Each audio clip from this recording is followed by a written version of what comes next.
Ven Espíritu Santo, ven Llena los corazones de tus fieles, fieles, encendidos sobre todo. Envía tu Espíritu y serán creados. Esa es la palabra de la gracia. Dios te salve María, llena eres de gracia, el Señor es contigo. En tu vientre Jesús, Santa María, Madre de Dios, nosotros pecadores, ahora en nuestra muerte. En nombre del Padre, del Hijo y del Espíritu Santo. Amén. Bueno, pues nos reúne hablar de un tema clave, fundamental, porque nos afecta, ¿no? Queramos o no, nos afecta el tema del mal, ¿no? El tema, hay una cuestión que, pues que se ha hecho pregunta durante siempre la humanidad, ¿no? ¿Y por qué si Dios nos hizo bien? O sea, ¿por qué existe el mal, ¿no? O sea, el tema del mal, ¿de dónde viene, no? Porque el mal no ha sido creado. El mal es una experiencia que podemos verificar, pero Dios lo ha hecho todo bien, ¿no? Los filósofos han dicho, y San Agustín y Santo Tomás han dicho que el mal no existe, ¿no? Porque Dios no tiene naturaleza. También la Iglesia, el Magisterio, el Concilio de Florencia, por ejemplo, dice eso, ¿no? Que no, o sea, el mal no existe. Entonces, ¿qué es el mal? Dicen que el mal es ausencia de bien. Dices, bueno, pues me quedo igual, ¿no? Pero claro, Dios, o sea, lo que tiene naturaleza es el bien, el mal no tiene naturaleza, porque Dios solo tiene naturaleza aquello que ha sido creado por Dios, y el mal no viene de Dios. Pero claro, descubrimos que el mal no existía, pero que existe. Y entonces, claro, nos preguntamos, ¿y de dónde viene? ¿De dónde viene este mal?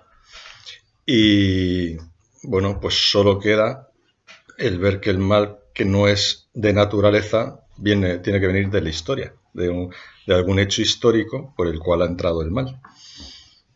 ¿Y qué hecho histórico podemos ver? Pues la Escritura nos habla en Génesis 3 de una serpiente que tienta al hombre y que el hombre cae en el pecado. O sea, el hombre usa mal de su libertad y tal, ¿no? Pero esa serpiente, ¿qué es? Pues la Escritura habla, además de la serpiente, habla de otros seres o de otros personajes en los cuales podemos ver pues un ser maligno, ¿no? Un ser que provoca el mal o que busca llevar al mal. Pero claro, este ser maligno, como si Dios no ha creado nada malo, ¿cómo puede surgir un ser maligno o alguien que genere el mal? Entonces, la Escritura y la tradición de la Iglesia hablan del demonio, también hay otros nombres que lo voy a decir, que vienen en la Sagrada Escritura, como alguien, un ángel que usando mal de su libertad se enfrentó a Dios y no quiso seguir su designio, no quiso seguir su plan. Pero claro, siempre está la pregunta, que es una pregunta difícil de responder y por más que podamos darle vueltas, pues al final tampoco como encontramos la respuesta que nos satisfaga plenamente. O sea, como un ser, un ángel que Dios creó bueno, ¿cómo pudo transformarse en malo? Y eso es lo que vamos un poco a ver. Pero no deja de ser el tema del mal un tema pues que siempre es una de las causas del ateísmo, ¿no? Como sabéis, ¿no? Porque, claro, porque si Dios es bueno, porque ¿cómo puede existir el mal? Y si es si es bueno y omnipotente, ¿no? Si es bueno y no puede eliminar el mal, es que no es omnipotente. Y si es omnipotente y no elimina el mal, es que no es bueno. Entonces, ¿cómo se puede mantener que un Dios, habiendo un Dios bueno y omnipotente, haya mal en el mundo? Esto ha sido como, desde Epicuro, ha sido como un tema que siempre ha escandalizado, ¿no? Y de hecho escandaliza pues a la persona que sufre, ¿no? Puede escandalizar, ¿no? Porque decir, oye, ¿y por qué se ha muerto mi hijo? ¿Por qué me ha pasado esto, no? O sea, el tema del mal siempre, y sobre todo el mal del inocente. Claro, el libro de Job es como el prototipo de la explicación de cómo, pues, porque Job primero, siendo inocente, experimenta cómo pierde todos los bienes, después pierde toda la familia, pierde sus seres queridos y al final pierde la salud, ¿no? O sea, pierde, pues, salud, dinero y amor, ¿no? Pierde primero el dinero, luego el amor, digamos, de los seres queridos y pierde la salud, ¿no? Pierde como los dioses, ¿no? Los bienes que se consideran los principales. Pero al final dice, Dios me lo dio, Dios me lo quitó. Bendito sea el nombre del Señor, ¿no? Todo, o sea, que todo lo que recibimos, pues, bueno, en definitiva, o sea, el mal es un escándalo y por más que queramos explicarlo, pues nos sigue o nos puede seguir escandalizando. Escándalo como que no, o sea, un escándalo en cuanto que no lo podemos entender, en cuanto a que si Dios es bueno, porque, o sea, es el escándalo de, claro, es, o sea, nosotros hemos sido creados en la bondad, para la felicidad, ¿no? Y cómo es que, habiendo sido creados en eso, pues, y si Dios es como decimos que es bondad, que es misericordia, que es compasión, que es amor, pues como un Dios que es amor, que es Padre, como Dios que es Padre puede permitir que sus criaturas, ¿no? Caigan. Claro. Entonces la libertad es la clave, ¿no? La libertad es la clave, pero claro, la misma libertad genera unos interrogantes, ¿no? ¿Por qué Dios no hizo una libertad para el bien? ¿No? Porque la libertad, como dice San Agustín, la libertad más auténtica es la libertad para el bien. La libertad perfecta, la de Cristo, ¿no? Cristo no podía hacer el mal, ¿no? Porque su libertad siempre estaba inclinada al bien. Pero Dios quiso, o sea, claro, aquí la clave está en que Dios, al hacernos, quiso que nosotros colaborásemos con nuestra salvación. San Agustín dice, el Dios que te creó sin ti no te salvará sin ti. Entonces Dios quiso que nosotros colaborásemos en nuestra propia salvación y no quiso como dirigirnos y llevarnos como marionetas a que, pues, o sea, a que Él hiciera todo en nosotros, sino que Él quiso que el hombre colaborase con la creación. De ahí la procreación, ¿no? La colaboración del hombre en la creación, etcétera, ¿no? Todo esto. Bien, entonces, o sea, en ese sentido podemos decir que el mal es como un escándalo que lleva a algunos al ateísmo, ¿no? O sea, la pregunta sobre el mal es una de las causas del ateísmo. Eso lo dice el Vaticano II de la Gaudium et Spes, ¿no? Pero claro, bueno, entonces, de hecho, en la historia de la Iglesia ha habido muchos dualismos. Dualismo quiere decir creer que hay dos principios de la realidad. Uno, el que crea, o sea, el principio de lo bueno, y otro, el principio de lo malo. Ya en los primeros siglo II, siglo III, el maniqueísmo, ¿no? Contra el que combatió San Agustín, pues decía eso, que hay dos, o sea, que en el principio había dos seres, ¿no? Dios y un ser maligno. Hombre, eso es una buena solución, digamos, para explicar el mal, ¿no? Porque decimos, bueno, pues hay uno, Dios de Dios viene todo lo bueno y del demonio o de ser maligno viene todo lo malo. De hecho, doctrinas dualistas en el sentido del maniqueísmo, ¿no? de la Edad Media, pues todos los desastres naturales y todas las, pues lo atribuyen al demonio, ¿no? O sea, los truenos, las tormentas, los cataclismos, los terremotos, pues esa era la obra del diablo, ¿no? Y la obra de Dios, pues era todo, esa era una buena solución, ¿no? Digo, buena entre comillas, ¿no? Como para solucionarlo. Pero la Iglesia siempre, pues defendió, lógicamente, que no podemos decir que hay un principio del mal eterno, porque entonces, sino que el demonio no es el principio del mal, sino que fue una criatura creada buena por Dios, pero que por su libertad pues se enfrentó a Dios.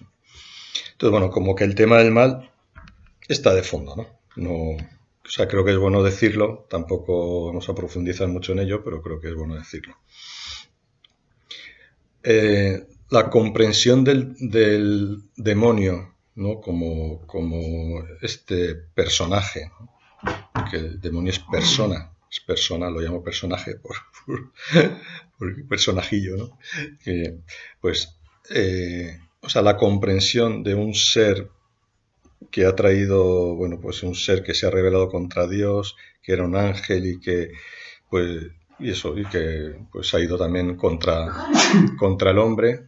O sea, el entender eso también ha tenido como una progresión en la historia de la salvación.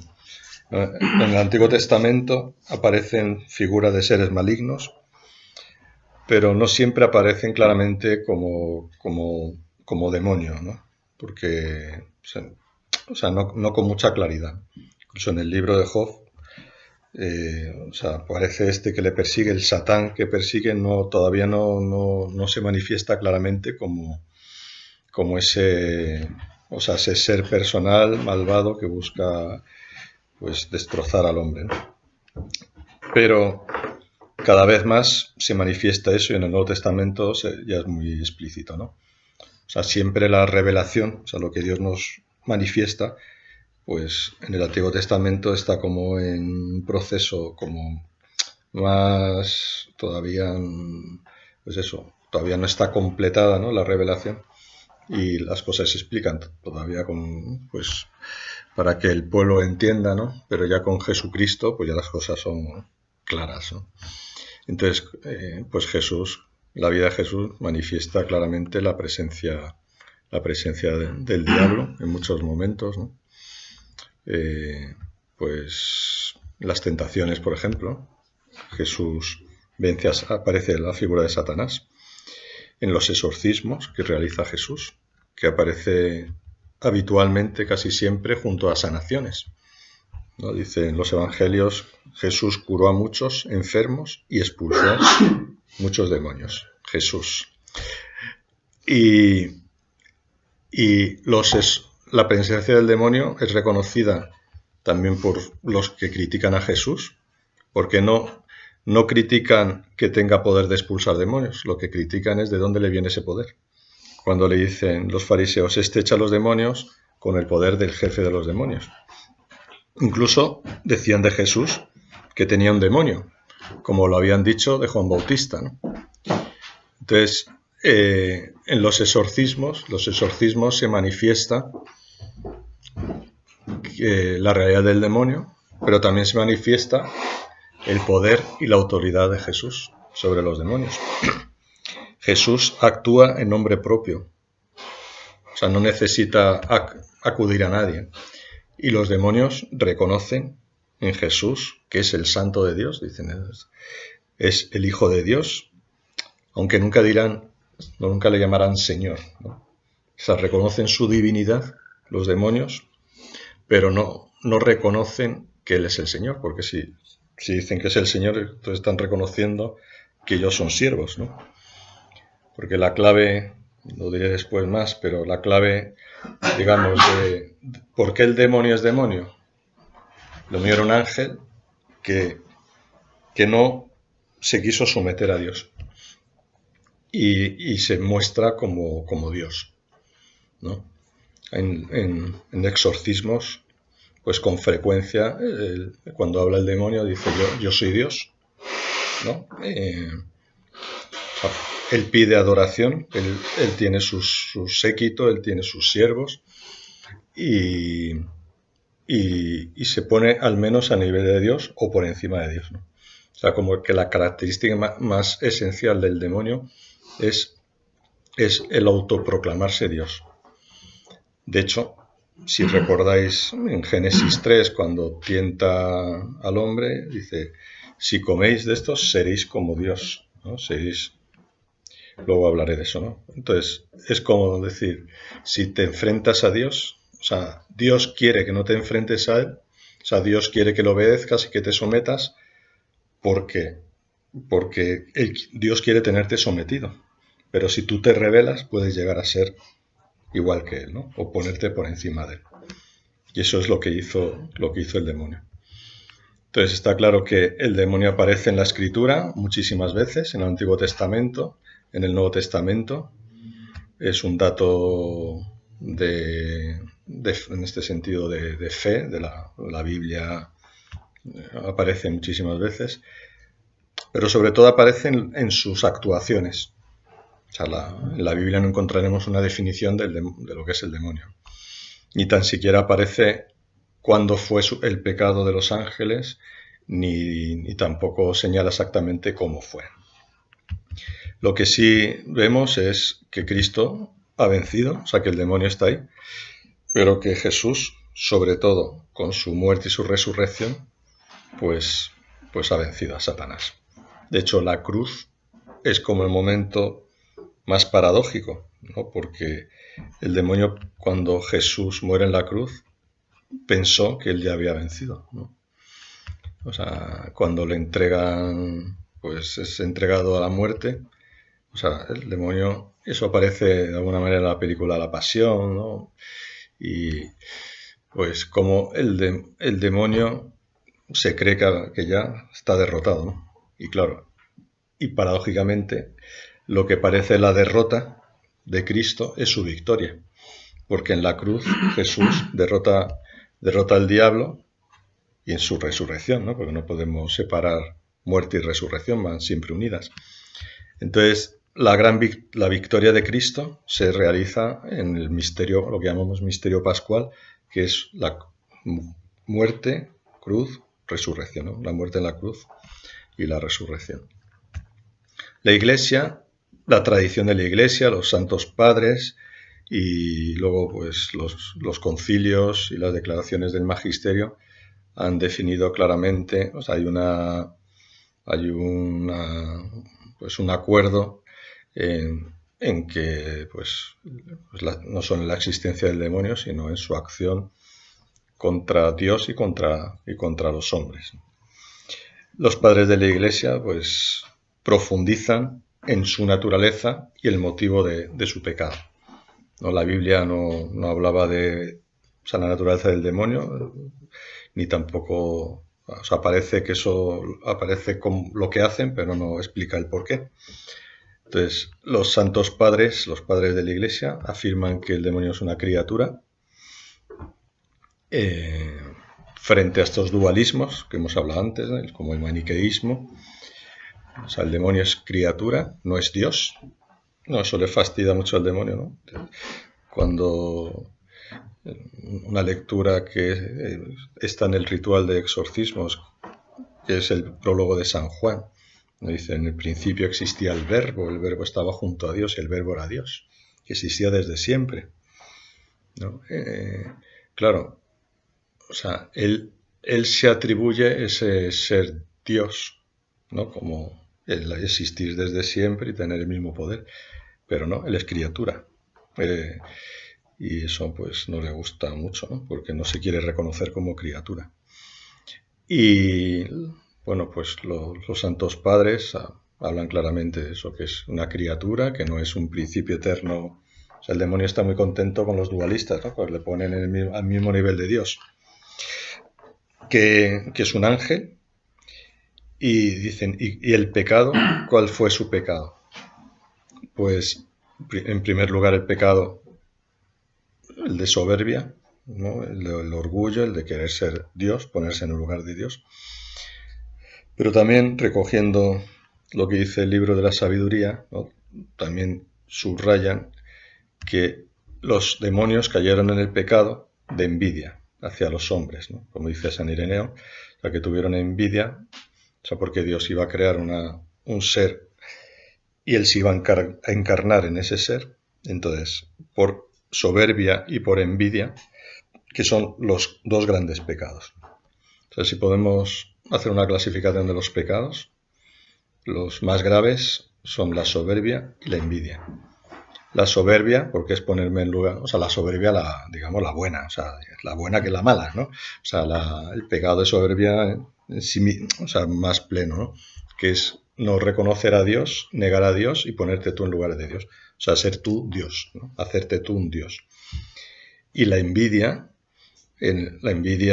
o sea, no la envidieja o la envidia así más, pues, bueno, la envidia, pues, que a lo mejor podemos tener nosotros es que, bueno, otro tiene algo que yo no tengo y me gustaría tener y, hombre, ¿no? Pues, pero la envidia así fuerte, digamos, la del demonio, es la de no aceptar el don que tiene el otro y querer su daño. O sea, de hecho, luego lo diré, una de las formas por las que el demonio puede entrar en una persona es por envidia de otro.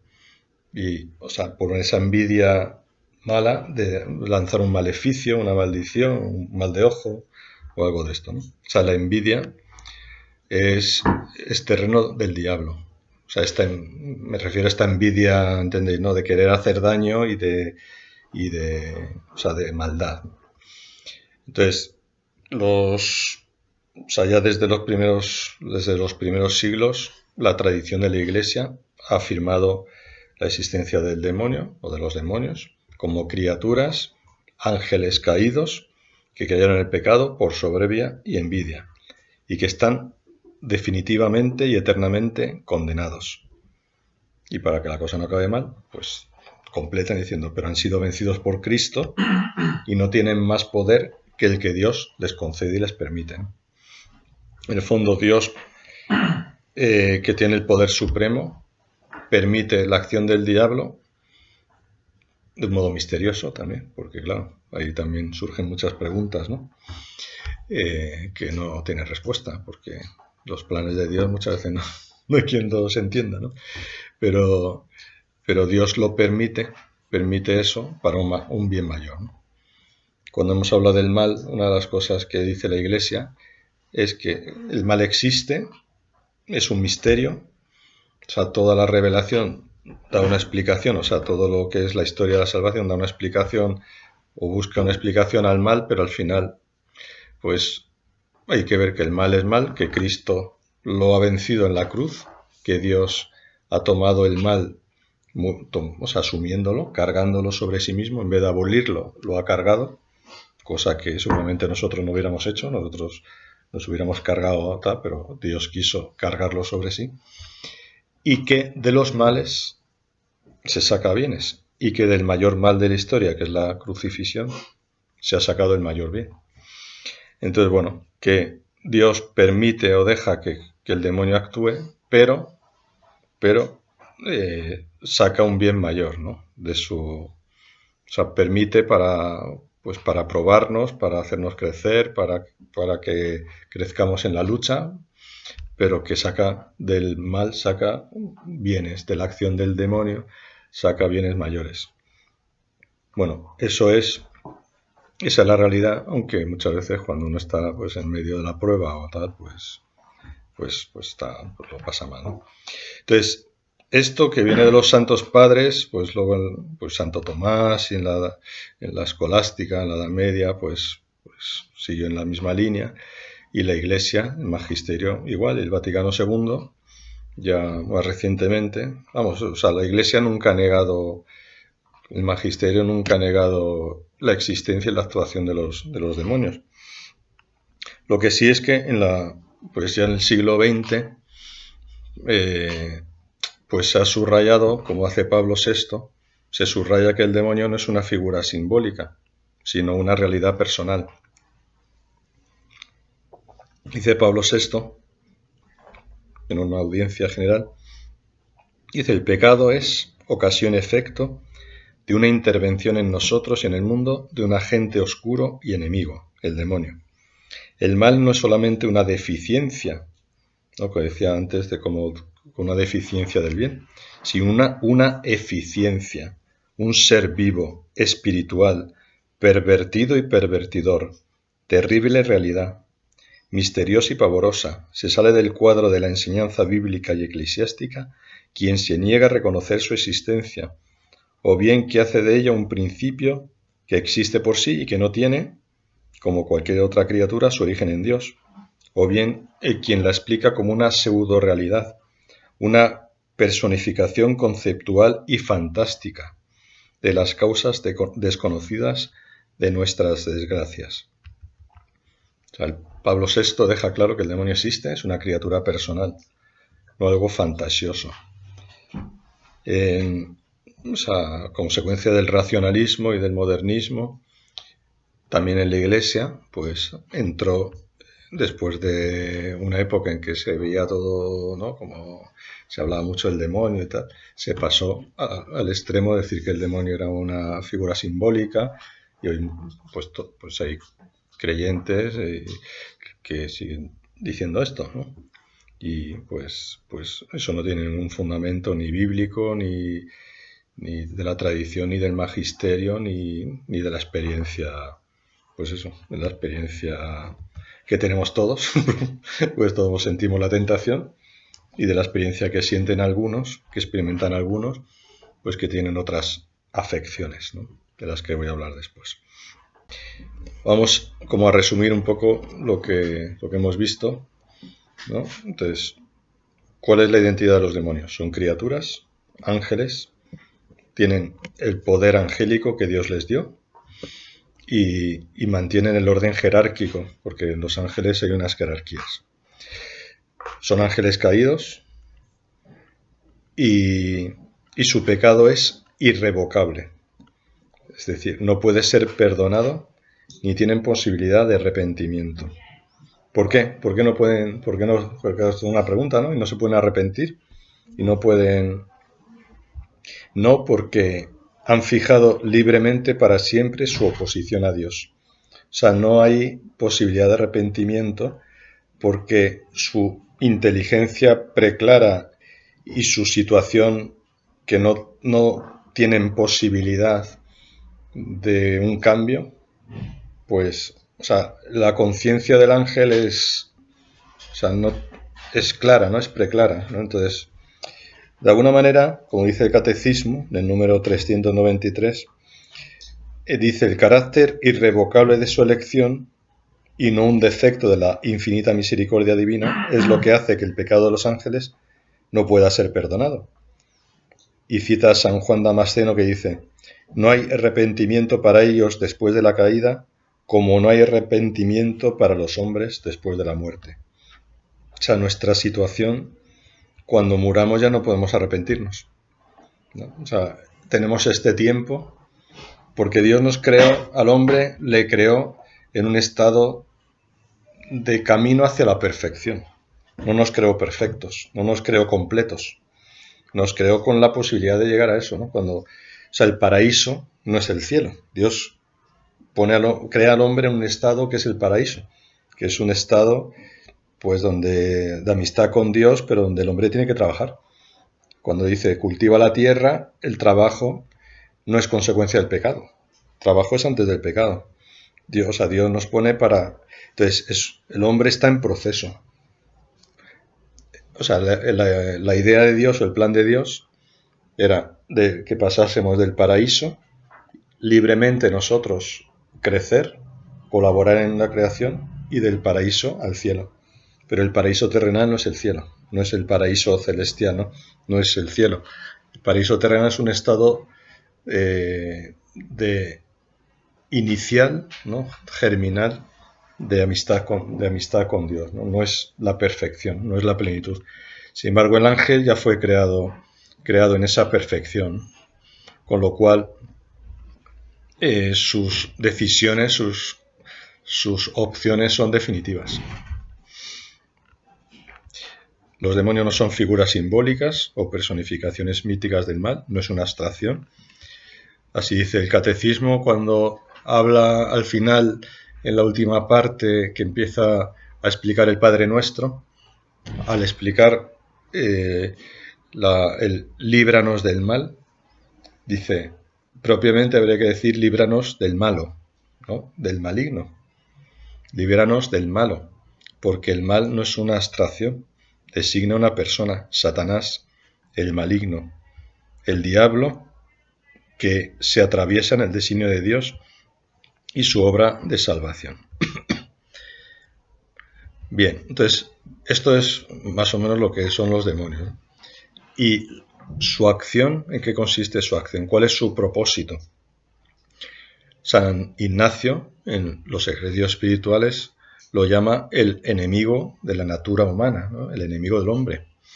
Son enemigos acérrimos de Dios y de su creación, con lo cual su principal objetivo es destruir la obra de Dios. sea, como no pueden con Dios, pues es como un asesino que quiere, o un malhechor que quiere hacer daño a un padre, pero como el padre está cachas y no puede con él, pues hace daño al hijo, ¿no?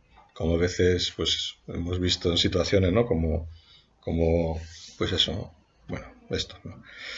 Como está enfadado, se han peleado, se llevan mal, pues hacen daño al débil. Entonces el demonio pues busca destruir la creación, y en especial al hombre, que es la cumbre de la creación. Por eso lo llama San Juan el homicida desde el principio. Juan 8:44. Y afecta a toda la humanidad. Dice la primera carta de San Juan 5:19. Sabemos que somos de Dios y que el mundo entero yace en poder del maligno. Entonces, su deseo es matar al hombre, destruirlo. Y una de las manifestaciones de las personas que están afectadas por el demonio es que quieren morir o intentan suicidar o tienen pensamientos suicidas, ¿no? Y algunos pueden llegar al suicidio. ¿Y quien lo comete es obra del demonio? O sea, son impulsadas por el demonio. O sea, son incitadas porque el demonio actúa a través de pensamientos, también de sensaciones. Y claro, puede... O sea, el demonio quiere la muerte, hombre, quiere la muerte eterna, ¿no? La condenación. Pero como, claro, el alma, pero quiere destruir el cuerpo también. O sea, quiere destruir al hombre completo, ¿no? Por eso en la cruz, cuando ve el cuerpo de Cristo destruido, es como y la muerte, al ver morir a Jesús en la cruz, es como, lo he conseguido, ¿no? O sea, quiere la muerte. ¿Las personas se salvan? ¿Las personas que se han suicidado? Bueno, eso es otro tema. Vale. No, es un misterio también, ¿no? Eso no... O sea, Dios... O sea, la Iglesia afirma de los que se han salvado, los santos, ¿no? O sea, los santos son los prototipos de los salvados. Pero no hay nadie... La Iglesia no dice de nadie que esté condenado. Eso no sabemos. Eso está en el misterio de la libertad de la persona, la misericordia de Dios, ¿no? Entonces, bueno, o sea, su gran propósito es eso, la muerte, la destrucción. Por eso todo lo que sea destrucción de la humanidad, o sea, en un exorcismo, al preguntar por el aborto, ¿no? O por la ideología de género, decía, es mi victoria, sí, nosotros y nosotras, ¿no? Somos, ¿no? Como la destrucción, ¿sabes? O sea, la destrucción de lo que es el hombre, la muerte del mayor inocente, que es un niño no nacido, también la destrucción de la naturaleza humana, ¿no? Pues con todo el tema de la ideología de género, ¿no? Pues que es como destruir lo que es el hombre, ¿no? La naturaleza, pues de alguna manera podemos ver que ahí también en todo eso hay una acción del demonio porque quiere nuestra destrucción. Y además, como no hay mejor engaño que una verdad a medias, ¿no? Pues o sea, nuestra cultura contemporánea ha caído, ¿no? Ha caído en ese engaño con una aparente o supuesta verdad o con algo de verdad. Vamos, aunque hay cosas que no tienen ni pie ni cabeza, pero bueno, pero se mantienen y bueno, en fin, que eso sería otro tema amplio, ¿no? Pero lo que está claro es que tiene más poder que nosotros, pero tiene menos poder que Dios. Entonces, si estamos unidos a Dios, pues no hemos de temer.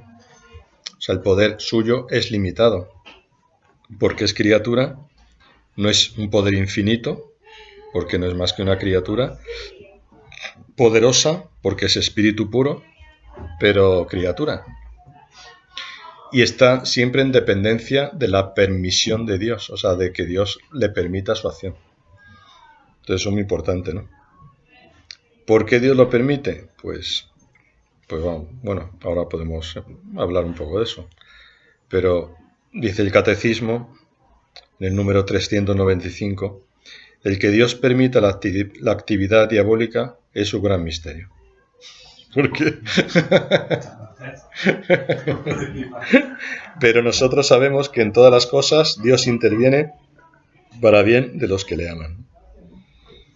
Dice, aunque Satán actúe en el mundo por odio contra Dios y su reino, y aunque su acción cause graves daños, esta acción es permitida por la divina providencia, que con fuerza y dulzura dirige la historia del hombre y del mundo.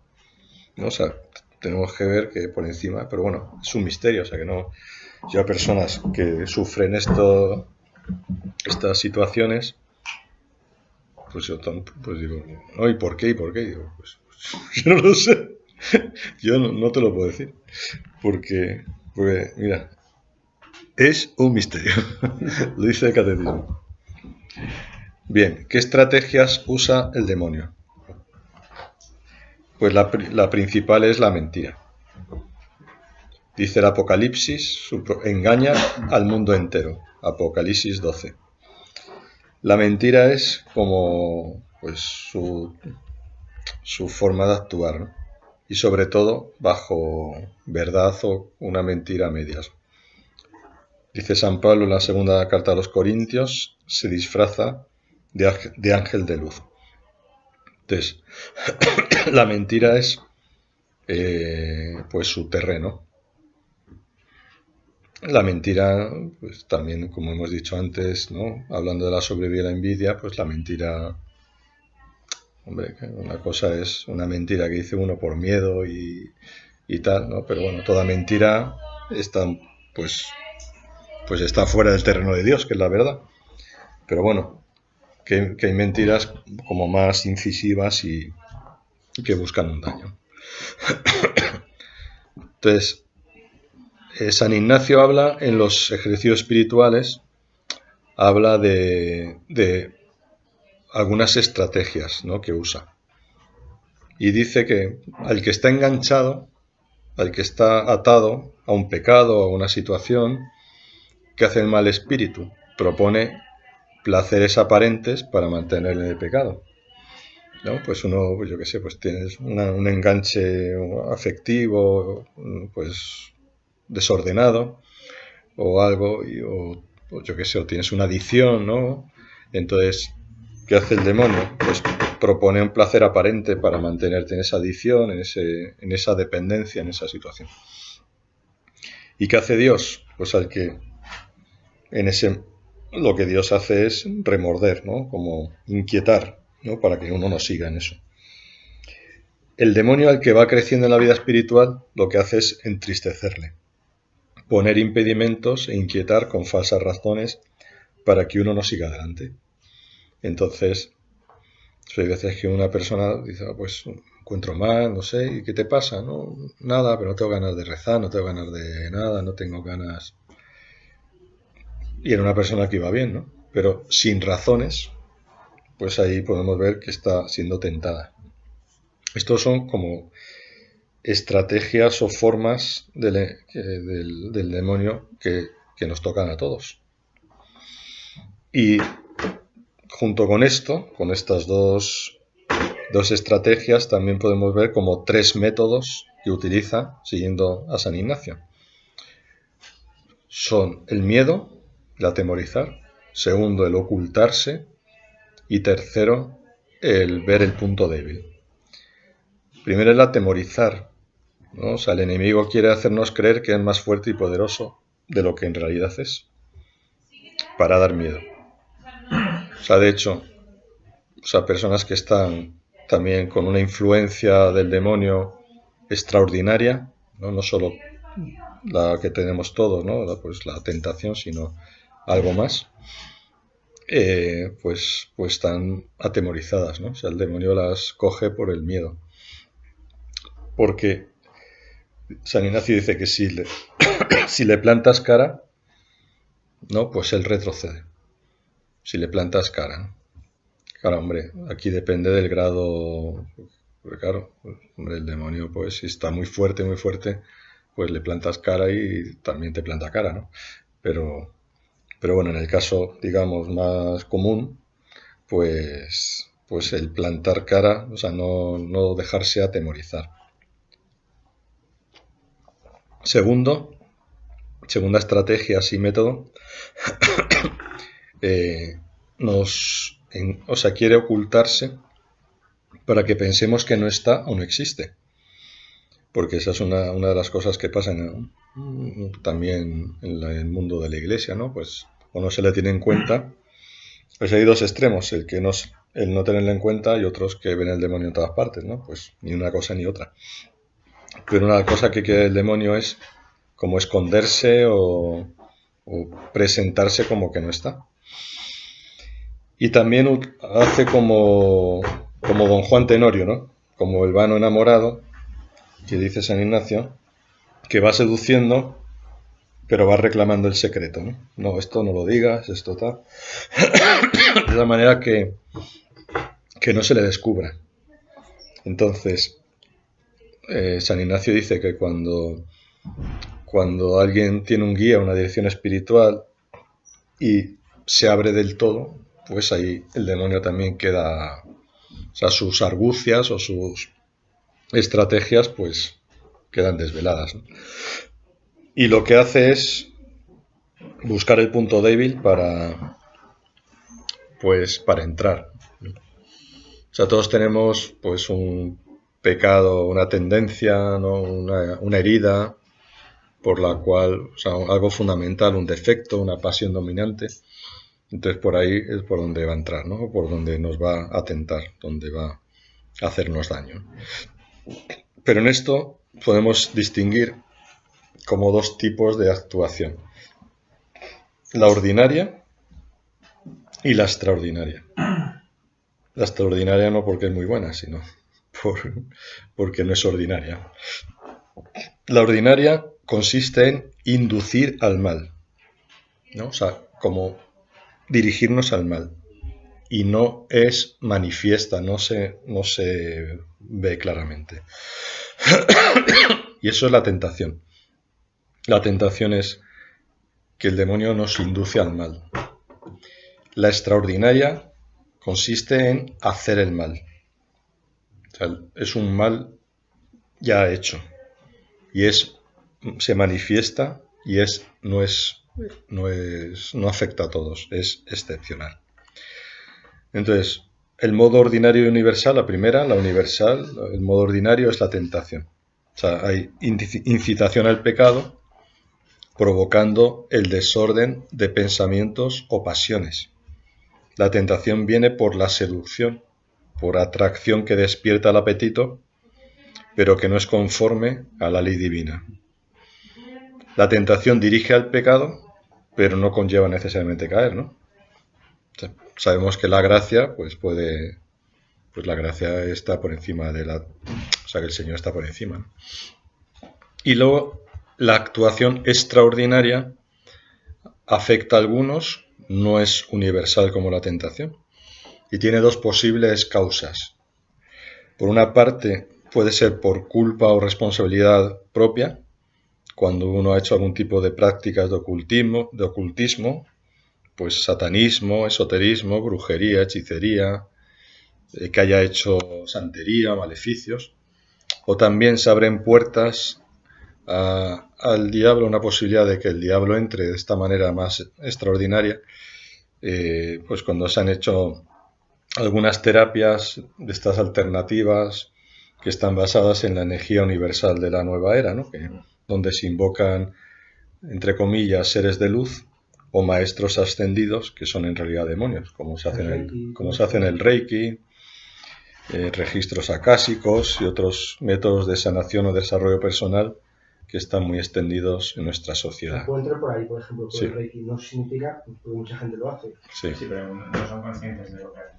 Es claro. peligroso. O sea, es una puerta que se abre. No quiere decir que uno que haga Reiki, uno que haga esto, pues quede, pero son como puertas que se abren, ¿no?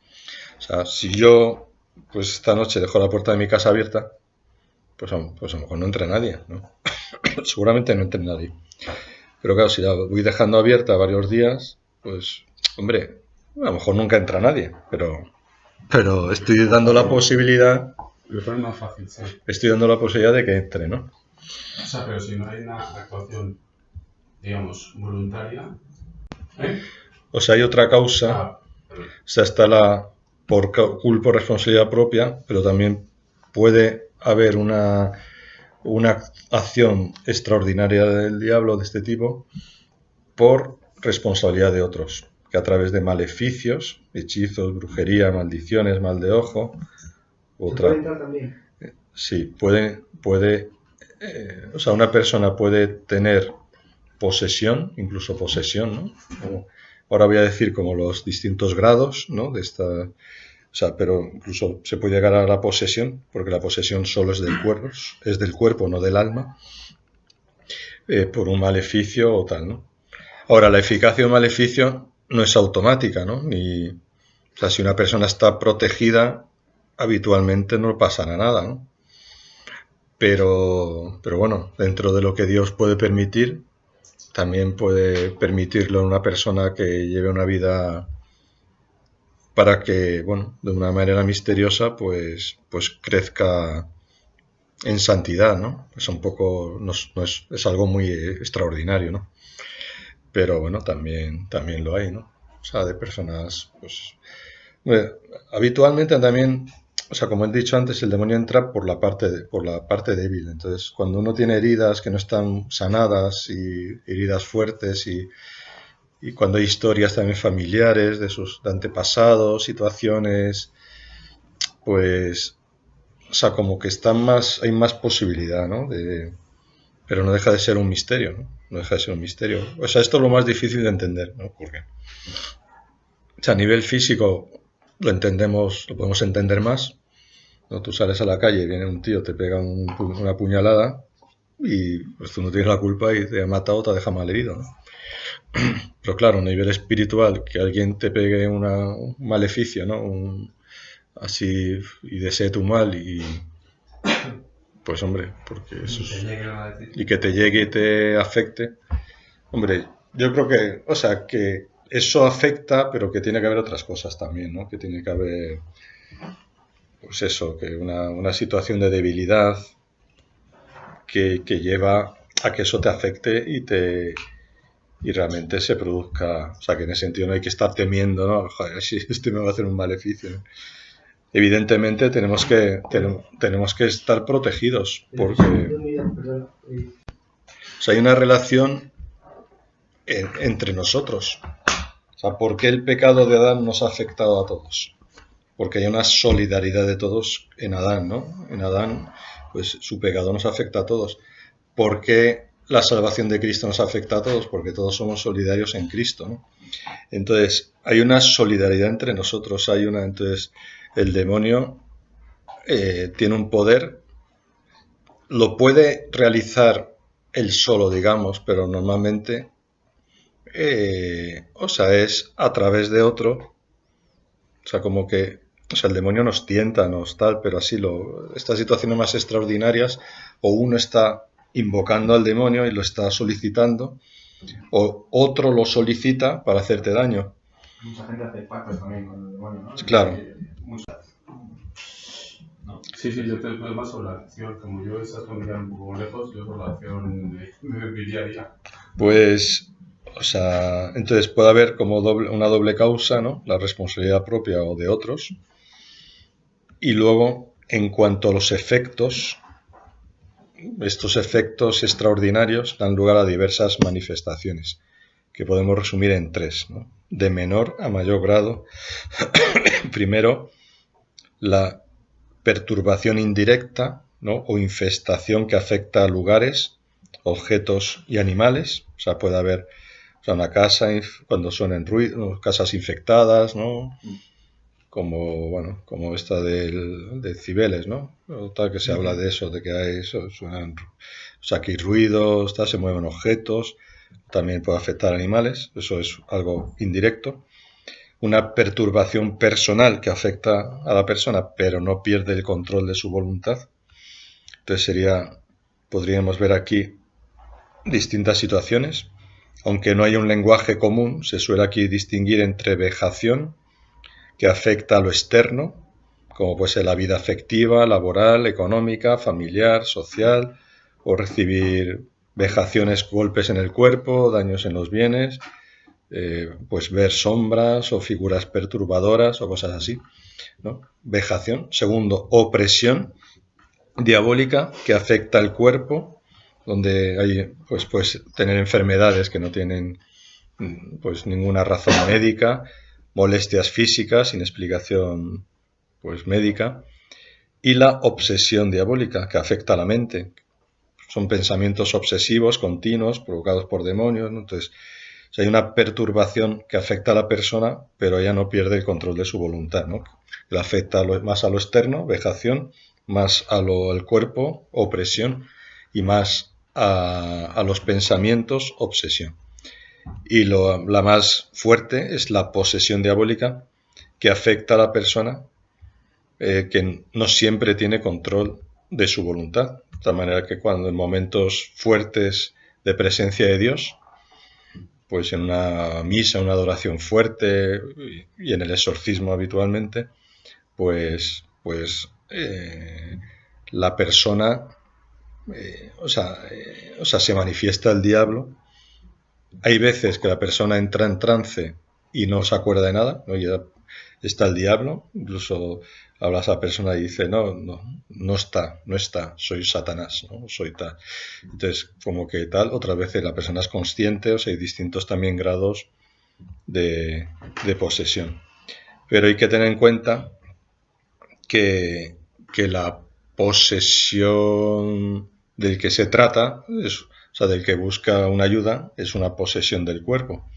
Solo el que se entrega deliberadamente al demonio, ¿no? y hace un pacto con él, pues eso afecta a su alma, ¿no? Pero que habitualmente la posesión, por lo menos de los que acuden a pedir ayuda, pues no quieren tener al demonio, les afecta al cuerpo, ¿no? Entonces, bueno, ¿qué hacer, no? ¿Qué hacer ante la acción del diablo? Pues ya sea ordinaria o extraordinaria, pues hemos dicho que había como 3 formas o 3 métodos que usaba el enemigo como estrategia, ¿no? El temor, el segundo el ocultamiento o el secreto, y el tercero el punto débil. Entonces, ¿qué hacer? Pues la valentía, primero, plantar cara al demonio en toda situación, no dejándose vencer por el temor. El demonio no puede nada si uno se refugia en Dios, acude a su protección y confía en Él. Segundo, la apertura sincera, revelando a un guía espiritual que conozca los engaños del diablo, porque claro, si también le engaña a él, pues entonces un ciego que guía a otro ciego, pero alguien que tenga, pues eso, conocimiento de la vida espiritual, abrirse a él para que sepa lo que uno ve, lo que piensa, lo que siente, lo que hace, para salir del secreto. Y la vigilancia. Dice la primera carta de San Pedro, sed sobrios, velad, vuestro adversario el diablo, como un león rugiente, ronda buscando a quien devorar.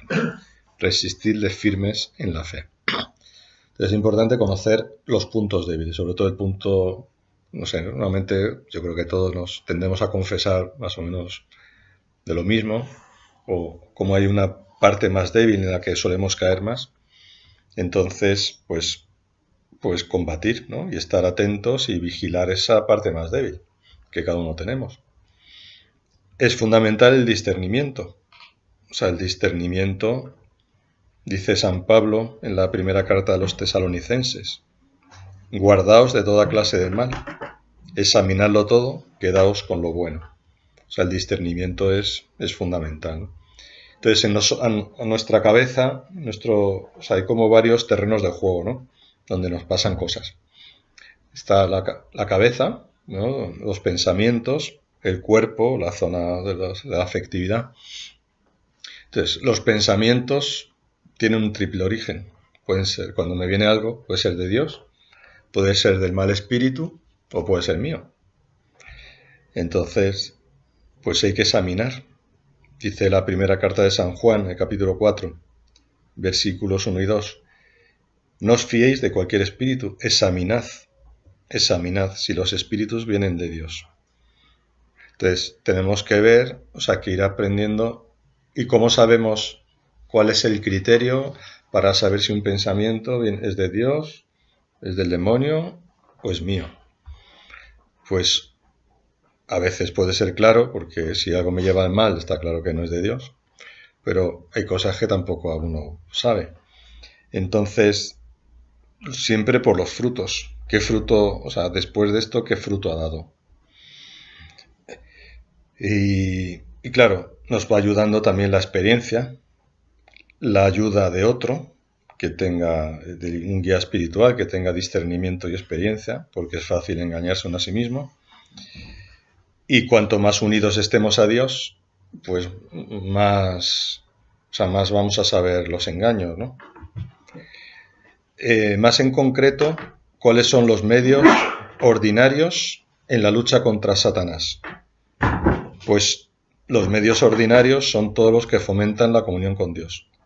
¿Cómo venció Jesús al diablo en el desierto? Con oración y ayuno. Entonces, la oración y el ayuno, de hecho dice Jesús, ¿no? Cuando manda a los discípulos y no pudieron echar un demonio, va Jesús y lo echa, dice, no, esto solo, este tipo solo salen con oración y ayuno.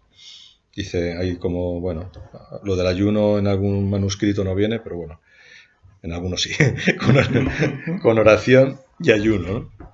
Entonces ¿qué medios podemos usar en nuestra lucha con el demonio? Pues el primero es la fe, ¿no? O sea, la fe, creer en Dios, creer en su poder, saber que Él es más fuerte y unirme a Él. La fe, que es unión a Cristo. Los sacramentos, especialmente, lógicamente, el bautismo. Sabéis que en el bautismo hay varios exorcismos. En el bautismo de niños hay un exorcismo, en el de adultos hay varios. Entonces, bueno, pues el bautismo nos libera del poder de Satanás. La penitencia, es más grave el pecado que una posesión. Entonces, porque el pecado, un pecado mortal nos puede condenar y la posesión no, porque uno puede estar en gracia y estar poseído. ¿Eh? Porque la posesión es del cuerpo, uno, ¿sabes? O sea, que no es del alma. Y lo peor, digamos que la situación peor es la muerte del alma, no la del cuerpo. Otro medio son los sacramentales. Los sacramentos son instituidos por Cristo y realizados por la Iglesia. Los sacramentales son instituidos por la Iglesia para ayudarnos en nuestra liberación y santificación. Entonces, sacramentales son las bendiciones, la señal de la cruz, elementos bendecidos como el agua y la sal. El exorcismo es también un sacramental. Y dentro de las formas de oración, el Padre Nuestro, que tiene varias referencias explícitas, ¿no? No nos dejes caer en la tentación, pedimos al Señor, no nos dejes caer en la tentación. Lo decimos muchas veces mecánicamente, pero estamos diciendo eso. O sea, ayúdame, no me dejes caer. O sea, reconozco que estoy tentado, no me dejes caer. Y líbranos del mal, de Satanás. Y lo rezas de manera consciente, porque en vez de rezarlo como un papagayo el Padre Nuestro, lo dices de manera consciente, líbrame de este mal, sí, de esta tentación. Claro, eso es un medio muy bueno. También la oración en el nombre de Jesús. Jesús nos dijo que todo lo que pidiéramos en su nombre nos lo concedería. Entonces, Jesús significa Dios salva. Pues orar, decir en el nombre de Jesús, pues te ordeno que te vayas. En el nombre de Jesús, o no hace falta dirigirse al demonio, ¿no? Pero en el nombre de Jesús, pues lo que sea, voy a hacer esto, ¿no? En el nombre de Jesús voy a luchar. En el nombre de Jesús, o sea, todo lo que hagamos en el nombre de Jesús tiene más fuerza. También, pues la oración de alabanza, de adoración, que son los modos de oración más gratuitos. La alabanza es la oración donde reconoces que Dios es Dios, ¿no? Y no pides ni buscas nada para ti. Y la adoración es, pues eso, someterte y reconocer que Él es Dios, que es lo que no hace el diablo. Y es lo que no hizo el primer hombre, ¿no? Que se puso al nivel de Dios, o se quiso poner al nivel de Dios. María también, ¿no? Las oraciones marianas, como el rosario, bajo tu amparo, ¿no? Que es una antigua oración, bajo tu amparo nos acogemos, Santa Madre de Dios. No deseches las súplicas que te dirigimos en nuestras necesidades, antes bien, líbranos siempre de todo peligro. Líbranos. O el acordaos, oh piadosísima Virgen María, son oraciones de protección. También la oración a San Miguel Arcángel, ¿no? Que es el arcángel que luchó y se enfrentó a Satanás, ¿no? Es como un gran intercesor.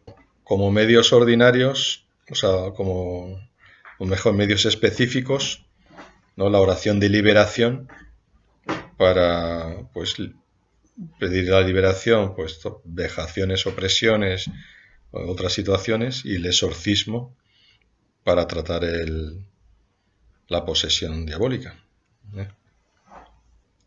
Bueno, yo creo que con esto, si queréis hacer algunas preguntas.